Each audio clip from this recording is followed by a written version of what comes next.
Nous sommes ravis de vous retrouver sur le plateau de notre émission La marche vers la nouvelle terre. Mesdames et messieurs, bonjour ou bonsoir, où que vous soyez. Je suis Lucia Maungu à la présentation de cette émission. Aujourd'hui, nous avons l'immense plaisir de recevoir sur ce plateau le roi Memphis Ier Winaiva, qui est notre invité royal, notre invité d'honneur, cet homme qui a matérialisé l'arche de l'Éternel, cet engin spatial qui vient faire basculer l'humanité dans un nouveau cycle de vie. Sa Majesté Chamaï. Chamaï. Avec vous aujourd'hui, nous allons parler du mystère de la descente de la Jérusalem céleste. L'apôtre Jean, dans le livre d'Apocalypse, voit la descente de la Jérusalem céleste. Et les prophètes du cycle dernier, notamment Simon Kimbangu et Guy-Émile Foissetukwabo, eux aussi, à leur tour, voient la descente de cette cité sainte sur terre. Et aujourd'hui, le roi Memphis Ier Winaiva vient en troisième position pour nous parler aussi de la descente de cette cité sainte. Le roi Memphis Ier Winaiva est cet homme, est ce messager qui vient avec la clé universelle pour accomplir les deux derniers chapitres du livre d'Apocalypse 21 et 22. Nous allons en parler avec lui. Sa Majesté, qu'est-ce que réellement la Jérusalem céleste ou la cité sainte? Merci beaucoup, très cher journaliste. Dieu bénisse d'abord tous ses enfants partout ailleurs dans l'humanité tout entière, ceux qui écouteront la voix de l'arche à travers l'émission de la marche vers la nouvelle terre. La Jérusalem céleste, comme venait de dire la journaliste, c'est cette cité que Jean voit au 1er siècle. Jésus-Christ étant le Messie, il est venu dans ce monde et a laissé un message qui est un message de promesse où l'humanité devait attendre l'avènement du royaume de Dieu. Et quand il se retrouve dans la dimension d'esprit, il révèle les choses à venir à son apôtre Saint Jean.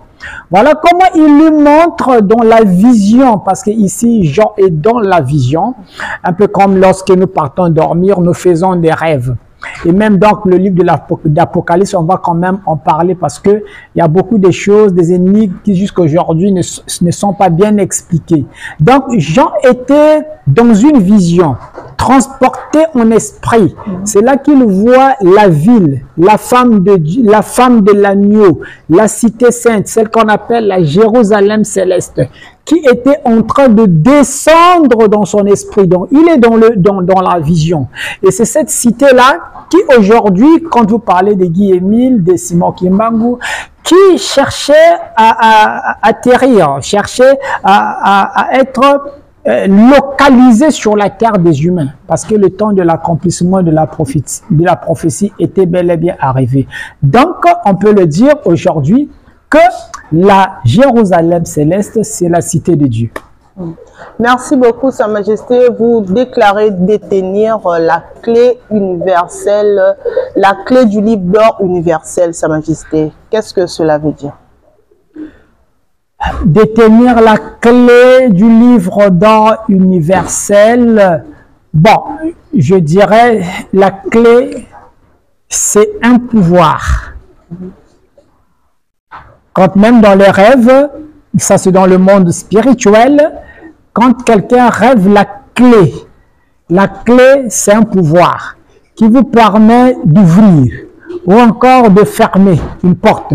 Alors donc, quand on parlera de la clé, c'est pas la clé étant que telle comme une clé physique, mais c'est un pouvoir que Dieu va doter à son serviteur d'amener à la matérialisation quelque chose que lui, il attend. Donc, pour la matérialisation de cette cité sainte que Jean voit au 1er siècle, que Simon Kimbangu à côté aussi avait vu, au Congo-Kinshasa. Et Simon Guy-Émile aussi voit la descente au Congo-Brazzaville, mais cette fois-ci, ils n'ont pas ce pouvoir de la matérialisation. Donc, c'est là où peut-être que ça part de la clé de l'âge d'or. Et aussi, cette vision n'est pas seulement ces deux prophètes, ou encore, je ne sais pas si on peut les appeler aussi des prophètes, parce que là aussi, il faut lever un peu l'équivoque. Quand Dieu délibère un événement dans le ciel, dans l'univers, tous les esprits qui ont éveillé le troisième œil, qui ont la capacité de voir dans l'invisible, peuvent aussi regarder. Mais ils ne sont pas les détenteurs de la prophétie ou encore de l'événement. Mais en voyant, ils peuvent s'autoproclamer. Donc là, on en parlera aussi. Parce que même quand on parle de Simon Kimbangu, il y a maintenant la confusion. Il parle de la Jérusalem en Kamba. Bon, l'autre aussi, il dit que la Jérusalem est au mont Kari-Kari. Mais maintenant, il faut aller analyser les faits. Aller sur place, aller analyser. Est-ce que réellement, nous voyons aussi la prophétie s'accomplir dans le plan matériel? Donc, pour l'instant, je peux dire que cette clé n'est autre que le pouvoir de la matérialisation que Dieu a doté à son serviteur. Merci beaucoup, Sa Majesté. Cette clé n'est autre que le pouvoir de la matérialisation que Dieu a doté à son serviteur, qui est bien le roi Memphis Ier Onaiva, qui est notre invité sur ce plateau. Sa Majesté, après Simon Kimbangu et Guy-Émile Lufouassé Chikwabo, vous aussi, à votre tour, vous parlez de la descente de cette cité sainte. Et aujourd'hui, l'Église attend de voir la descente de cette cité. Bon, on peut imaginer des belles maisons qui vont quitter du ciel et descendre sur terre. Expliquez-nous un peu le mystère de la descente de cette nouvelle cité, Sa Majesté. Ok, merci beaucoup. Très belle question. Bon, est-ce que la cité, il faut l'attendre comme étant des belles maisons qui vont parachuter le ciel pour venir tomber sur notre planète Terre? Vous savez, ma chère journaliste, une fois j'ai été en conversation avec un pasteur qui m'a vraiment étonné. Nous avons échangé avec lui sur la descente de la Jérusalem céleste. Parce que l'Église attend la descente de cette cité. Ce sont les promesses que l'Église attend jusqu'à aujourd'hui. Et lorsque je lui pose la question de savoir comment est-ce que la cité descendra sur la terre, il dit, oh, mais c'est très simple. La ville va venir comme ça et nous sommes en train de la voir avec notre œil physique. Et ça viendra tomber en Israël. Cette cité sainte, la Jérusalem céleste, viendra tomber sur Israël. Mais je lui demande, mais comment ça se passera? Parce que Israël, c'est déjà une cité, c'est déjà une ville. C'est déjà un pays où se passent même de grandes guerres. Il dit, c'est comme ça la Bible avait dit, la cité va descendre et elle viendra tomber sur des maisons, je ne sais pas, sur des gratte-ciel, ça viendra tomber et ça va s'établir. Bon, nous sommes là comme dans un film de fiction et c'est comme ça que c'est resté dans la tête des croyants. Les croyants pensent que les choses vont se passer de la sorte. C'est comme dans un film magique et voilà, une ville descend et vient tomber sur la terre. Alors, il faut aujourd'hui essayer de lever l'équivoque pour apporter la lumière au peuple de Dieu. La cité va faire sa descente. La cité sainte va faire sa descente. Mais elle va descendre en esprit. Elle descend dans une dimension immatérielle. Premièrement, et c'est là où vous voyez qu'il y a des hommes de Dieu, des précurseurs, ou encore ceux qui sont aussi à la gauche, qui ont vu, qui ont atteint un degré donné, qui ont vu. Ils ont vu quand la cité en esprit était en train de descendre. Maintenant, il fallait la localiser. Voilà pourquoi déjà Simon Kimbangu voit déjà la cité proche. Parce que aujourd'hui, ça fait déjà un siècle depuis qu'il est parti. Donc la cité était devenue proche. Voilà pourquoi lui, il voit déjà les indices. Il voit déjà l'ombre de la cité sainte. Et arrivé au temps de Guy-Émile, lui aussi, il voit encore l'ombre qui s'est rapproché. Donc, on est dans la localisation d'abord de la cité. Parce qu'il faut que le peuple chrétien puisse comprendre un peu ces choses. Donc, il fallait d'abord localiser la cité, le point d'impact de la cité, parce que les choses de l'esprit ne sont pas aussi faciles pour les expliquer. Donc, quand Guy-Émile, que ce soit à la gauche ou à la droite, là où il se situait, il a vu aussi la cité. Et lui, cette fois-ci, il dit, il a vu l'étoile de David qui est tombée au mont Karikari. Donc, c'est là où se trouve la cité d'Adam. Il y a deux personnes qui se disputent de la cité. D'un côté, c'est Ankaba, l'autre, c'est Karikari. Mais il faut qu'il y ait un troisième pour venir départager. Quand deux personnes se battent, il faut qu'un troisième arrive pour les séparer. Voilà pourquoi Winaïva atterrit. Et cette fois-ci, quand Winaïva atterrit, il vient avec les preuves de la chose qui était disputée par ces deux hommes de Dieu, si on peut les appeler. Donc, la cité sainte, elle est aujourd'hui là et au Congo-Brazzaville. Je peux dire, ma très chère journaliste. Merci beaucoup, Sa Majesté. Nous voulons, ou bien l'humanité voudra savoir, Sa Majesté, qu'est-ce qui caractérise cette cité et par rapport à votre message, Sa Majesté? Qu'est-ce qui, en fait, différencie la descente de cette cité par rapport à vos prédécesseurs? Bien, aujourd'hui, la cité sainte, quand elle descend, elle vient avec des indices. Il y a des indices. La cité a sa couleur. La cité a sa couleur et la cité vient avec tout un enseignement. Vous voyez, nous avons l'arche de l'Éternel. À la fraternité, le messager de Dieu que je suis, j'ai matérialisé l'arche de l'Éternel. Et l'arche, c'est déjà un objet céleste qui n'existe d'ailleurs nulle part. Alors, déjà, l'arche, quand nous repartons un peu dans le temps, nous faisons un voyage dans le temps et dans l'espace. Au temps de la naissance de Jésus, l'étoile a guidé le roi mage jusqu'à le retrouver là où était né l'enfant Jésus. Alors, l'étoile était suspendue. Au temps de la naissance de Jésus, l'étoile n'est pas tombée sur terre. Elle était dans les airs. Maintenant, quand nous revenons à notre époque, quand Guy-Émile dit que l'étoile est tombée au mont Karikari, c'est-à-dire l'étoile n'est plus au ciel. Il était juste en train d'annoncer que l'étoile n'est plus au ciel, le temple est sur la terre. Mais quand vous partez au mont Karikari, il n'y a pas l'étoile. Il n'y a pas l'étoile au mont Karikari. Parce qu'il faut la matérialisation de l'étoile. Mais la matérialisation aujourd'hui, il faut que Dieu lui-même te donne le pouvoir de joindre l'esprit et la matière. Voilà pourquoi le messager vient pour montrer l'indice de la Jérusalem céleste. Nous avons l'étoile de David qui n'est autre que l'arche de l'Éternel qui a été matérialisée.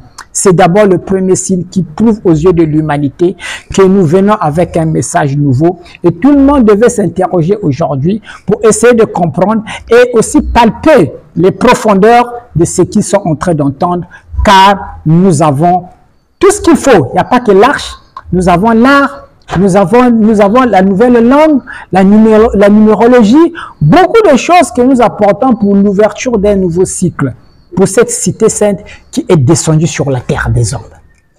Merci beaucoup, Sa Majesté. Nous sommes toujours dans la vision de Saint Jean et cette fois-ci, l'apôtre Jean voit qu'il y aura des nouveaux cieux, Sa Majesté, et une nouvelle terre.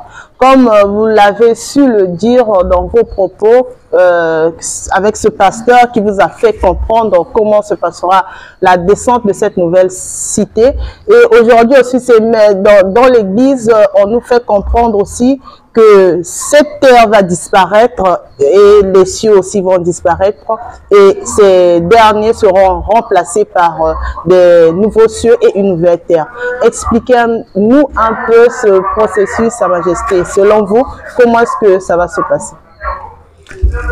Oui, la terre va disparaître, une nouvelle terre va descendre, les cieux aussi vont disparaître, un nouveau ciel va s'ériger. Bon, il faut que le peuple de Dieu comprenne qu'on ne blague pas avec la spiritualité. Dieu, ce n'est pas l'amusement. les choses de Dieu, ce n'est pas l'amusement où quelqu'un va étudier dans une école théologique et il apprend les versets bibliques, après il veut parler de Dieu, expliquer Dieu. Non, Dieu c'est un fruit d'expérience. Et en matière de Dieu, c'est très complexe, il faut aussi le dire. Alors, la nouvelle terre, les nouveaux cieux, ce sont des énigmes. Ce sont des énigmes et que les initiés seuls ont la capacité de venir décoder.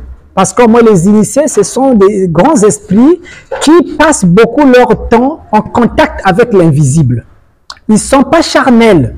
Voilà pourquoi le monde dans lequel nous sommes baignés est soutenu par des initiés. Tant que vous n'êtes pas un initié, le monde ne pourra pas parler de vous. Pour que le monde parle de vous, pour venir déposer un fruit sur la terre, sur la terre des hommes, il faudrait forcément être un initié. Toutes les grandes figures qui sont passées dans cette humanité, ce sont des initiés.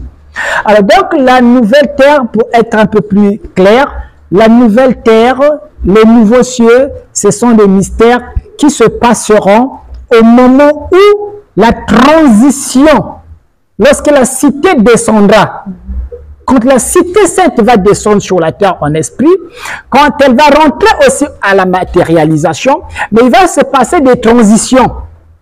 Donc Dieu prévoit des transitions. Alors ces transitions, ce sont des transitions de civilisation. Voilà pourquoi le nouveau ciel n'est autre que le nouveau logiciel mental. Donc la tête est liée au nuage. Dans le domaine de Dieu, dans le domaine de la spiritualité, Dieu, quand il parle du ciel, quand Jésus montrait le ciel, en fait, il voulait parler du logiciel mental. Donc, les humains, dans cette époque-là, changeront leur manière de réfléchir. Ils changeront leur manière de penser. D'ailleurs, c'est ce qui est en train de se passer déjà. Mais ce n'est pas facile tant que les initiés ne se lèvent pas pour venir éclairer la lanterne. Donc, nous avons eu hier des vieilles mœurs qui aujourd'hui, on nous demande, même dans le plan physique, on nous demande aujourd'hui d'apprendre l'ordinateur. Il y a l'Internet qui arrive, il y a des téléphones Android qui sont venus. Il y a beaucoup de choses dans plusieurs domaines, même technologiques. On est en train de lui demander le changement de logiciel mental. Et c'est ce qui se passerait aussi dans l'Église, parce que tout est appelé à changer. Rien n'est éternel sur cette terre. Et donc, le nouveau ciel, c'est la nouvelle manière de réfléchir, la nouvelle manière de penser. Alors, quand nous arrivons à la nouvelle terre, la terre, ce sont des habitudes, notre manière de nous comporter dans ce monde. Tout ça, Jésus avait déjà révélé que ça devait changer au cours de ces périodes de transition. Donc, le ciel, que l'Église de Dieu ne continue plus d'attendre que les nuages là vont disparaître, que les étoiles vont disparaître, que le soleil disparaîtra, que la lune disparaîtra, c'est vraiment dommage. Que l'Église n'attende pas que cette terre va disparaître pour qu'une nouvelle terre vienne la supplanter. Ce sont des choses de l'esprit. Ce sont des choses que l'œil ne verra pas. C'est de grands mouvements que l'œil ne verra pas. Et les humains, il y aura peut-être des secousses à travers la planète et nous allons voir seulement quand le passage, la transition est en train de se passer dans les plans invisibles et aussi la matérialisation de nouveaux outils de fonctionnement de ce nouveau monde. Donc voilà un peu ce que je peux dire pour l'instant, mais on rentrera encore dans les profondeurs parce que même quand on parlera de la cité sainte, la Jérusalem céleste, c'est d'abord l'homme. Avant qu'elle ne soit matérielle, mais il y a un homme qui est approprié. Il y a un homme qui est approprié pour vivre dans cette cité. Voilà pourquoi ça part que cet homme doit avoir un nouveau ciel, donc un nouveau logiciel mental. Cet homme-là de la nouvelle cité, il doit avoir aussi de nouveaux comportements, une nouvelle manière de se comporter. Alors, c'est là où on parle de la nouvelle terre. Donc, c'est des concepts très profonds. Voilà pourquoi je ne crois pas qu'un homme de Dieu ordinaire pouvait bien expliquer ces concepts qui sont bibliques. Merci beaucoup, Sa Majesté. Le nouveau ciel et la nouvelle terre signifient tout simplement le changement de mentalité et le changement des habitudes, raison pour laquelle les enseignements de la déprogrammation et la reprogrammation avec Sa Majesté le roi Amène-Fils Ier Unaeva afin de préparer cet homme qui habitera dans cette cité sainte. Toujours dans la vision de Saint Jean, Sa Majesté, nous voyons aussi que l'apôtre Jean voit qu'il n'y aura plus de cris ni de douleur et la mort ne sera plus. Et aujourd'hui, Sa Majesté, vous parlez que la cité sainte est déjà là parmi nous selon votre vision. N'êtes-vous pas contradictoire avec la vision de Saint Jean, Sa Majesté, parce qu'aujourd'hui nous voyons qu'il y a toujours des pleurs, il y a toujours des cris et il y a toujours de deuil. Peut-être que l'écriture ou la vision de Saint Jean est un peu contradictoire par rapport à votre message aujourd'hui, Sa Majesté. Bien, dans la dimension charnelle, les hommes, peut-être aussi profanes, l'Église profane, pourrait prendre les choses de la sorte, comprendre les choses de la sorte. Bon, il n'y aura plus de cris, il n'y aura plus de douleur, il n'y aura plus la mort. Ça, ce sont des choses qu'il faut bien expliquer à l'Église. Avec le corps physique, rien n'est éternel. On ne peut pas vivre éternellement avec le corps physique. On va même se fatiguer.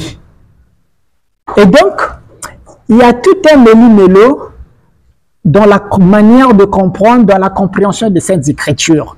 Donc, quand la Bible parle qu'il n'y aura plus la mort, mais la mort, ce n'est pas dans le corps physique. Or, la cité doit descendre dans la dimension physique, la dimension réelle.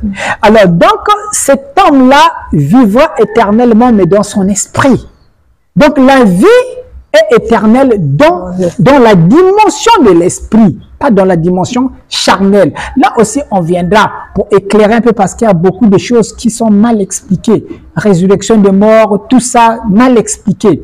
Alors donc, la mort, dans le sens propre, avec le corps physique, les gens vont toujours mourir. Les gens vont mourir, les gens vont naître, il y aura toujours ce cycle-là de la naissance et de la naissance et de la mort. Alors, il ne faudrait pas que l'Église reste dans les films fiction. Donc, il n'y aura pas de cris, il n'y aura plus de douleur. Ça veut dire quoi? Si on vous tape un marteau sur la tête, il n'y aura pas de douleur. Quand ce moment-là arrivera, c'est ce que ça veut dire. Une voiture peut rouler sur vous et vous n'allez sentir aucune douleur. Qu'est-ce que ça veut dire, ça, cette manière de comprendre les Écritures? Il y a tout un mélange dans notre système de réflexion, dans la manière que... Voilà pourquoi je parle que la Bible sera changée. Sa Majesté, peut-être que là, quand Jean parle de douleur, il s'agit tout simplement de la perte d'un proche, Sa Majesté, pas forcément la douleur d'avoir soit douleur sur le plan charnel ou sur le corps physique, mais une douleur qu'on peut ressentir dans le cœur, Sa Majesté. C'est peut-être un peu dans ce sens-là que Jean fait allusion à la douleur. Bon, ces gens qui sont en esprit, là nous sommes dans le domaine de l'esprit. C'est ça qu'il faut venir faire comprendre à l'Église. Jean ici, là, il parle des choses de l'esprit. Donc la douleur que Jean est en train de voir, ce sont des douleurs de l'esprit. Quand ce que Jean est en train de voir, c'est la mort de l'esprit. Il y a des concepts qui sont très mal expliqués. Donc la Bible, il faut que d'autres chirurgiens arrivent. Des chirurgiens célestes que le ciel doit dépêcher dans notre époque. Parce qu'il faut expliquer maintenant la parole de Dieu par rapport au contexte d'aujourd'hui, à notre humanité, à l'évolution de notre humanité. Donc les douleurs là, les profanes ont pris ça comme étant les douleurs vont finir, les douleurs de la mort d'un proche, les douleurs peut-être si on te tape une chicotte, il n'y aura plus de douleur. Il ne s'agit pas de ça. Ça serait un temps de bonheur. Un temps où les gens vivront la paix. Un temps, mais ça prendra du temps. pour l'installation de ce paradis, pour installer ce royaume, cette cité. Ce n'est pas comme en frappant un bâton magique que ces choses vont s'accomplir. C'est ça, en fait, qu'il faut venir recadrer l'Église. Donc, il y aura plus de douleur, oui, mais pas dans le corps physique. Et dans quelle dimension aussi la douleur ne sera plus? Eh bien, il faudrait bien que la cité s'installe. Quand la cité va finir par s'installer, alors on vivra un temps de paix, un temps de bonheur. À cette dimension, on peut dire qu'il n'y a pas la douleur. Mais douleur, dans le sens physique, ça sera un peu difficile. Donc, je peux dire aussi que Jean était dans la dimension de l'esprit et faisons la différence. Faisons la différence entre les choses de l'esprit et les choses charnelles. Il faut que l'Église arrive à faire cette différence. Voilà ce que je peux dire, ma très chère journaliste. Merci beaucoup, Sa Majesté.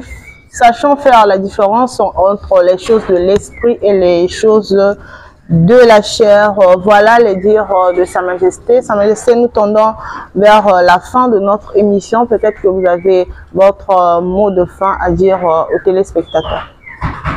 Bon, le mot de fin, c'est juste pour dire à l'humanité toute entière, à ceux-là qui suivront cette émission, que le grain de la cité sainte a déjà germé au Congo-Brazzaville, dans la ville Pointe-Noire, qui deviendra Pointe-Blanche demain parce que Dieu est en train d'apporter sa sainteté. Dieu fait descendre la sainteté dans la ville et la ville deviendra blanche. Le noir là partira parce que nous rentrons dans l'ère de la lumière. Même les noms ont un très grand impact et tout ça, on va expliquer ça. Alors donc, que l'humanité sache que la cité ne viendra pas en Israël. La cité a été déjà localisée. Voilà pourquoi nous avons parlé des prophètes d'autrefois. On a touché Simon Kimbangu qui avait vu la cité descendre. Guy Émile a vu la cité descendre. Et Winaiva vient vous dire que la cité est maintenant localisée. Voilà pourquoi il apporte des preuves. Donc, les preuves sont là que le grain du royaume de Dieu a déjà germé au Congo-Brazzaville. Alors, celui qui veut venir toucher du doigt, il n'a qu'à venir. Il y a beaucoup de choses que nous avons commencé à réaliser et nous attendons que les élus, les véritables fils de Dieu, les oints, les élus viennent nous rejoindre pour qu'ensemble nous puissions travailler pour bâtir ce beau monde.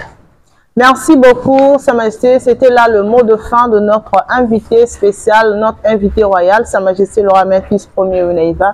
C'est le messager de l'heure, celui qui apporte la nouvelle civilisation, l'homme qui enseigne le mystère de la déprogrammation et la reprogrammation de l'homme et de l'Église afin que cet homme soit préparé pour habiter dans la cité sainte. Le grain de la cité sainte a déjà commencé, en fait, commence déjà à germer au Congo. A déjà germé, oui. Si on peut le dire, Sa Majesté, au Congo-Brazzaville, dans la ville Pointe-Noire, au quartier Vungu, 22 rue Mvuchi. Raison pour laquelle il est celui qui apporte aussi les preuves de cette cité sainte qui n'est autre que l'arche de l'Alliance matérialisée par ses mains. Et à travers cette arche, nous avons les œuvres d'art solaire, les œuvres d'art solaire aux couleurs célestes aussi, on peut dire. Il y a aussi les enseignements de la marche vers la nouvelle terre, nous l'avons dit tantôt. Nous sommes bel et bien arrivés à la fin de notre émission. Mesdames et messieurs, nous vous remercions de nous avoir suivis et nous vous donnons les contacts pour tous ceux qui voudront bien contacter la Fraternité Winaiva. Nous répondons au 06 554 80 60, le 06 554 80 60 et aussi le 05 549 00 63. Le 05 549 00 63. Nous avons aussi un compte WhatsApp qui répond au 06 749 95 83. Le compte WhatsApp répond au 06 749 95 83. Pour tous ceux qui voudront bien suivre les enseignements de la marche vers la nouvelle terre, les enseignements sont diffusés en direct sur notre page Facebook qui répond au nom du roi Amen, fils premier Winaïva. La page Facebook au nom du roi Amen, fils premier Winaïva, et ces mêmes enseignements sont aussi diffusés sur notre chaîne YouTube qui répond au nom de Fraternité Winaïva. Page YouTube au nom de Fraternité, chaîne YouTube, j'allais dire, au nom de Fraternité Winaïva. Et la Fraternité Winaïva se situe au 22 rue Vauti, quartier Vungu, dans la ville Océane, bien sûr, qui est la ville Pointe-Noire. Mesdames et messieurs, nous sommes arrivés à la fin de notre émission et nous vous remercions une fois de plus de nous avoir suivis et nous vous disons à très bientôt. Soyez bénis depuis chez vous.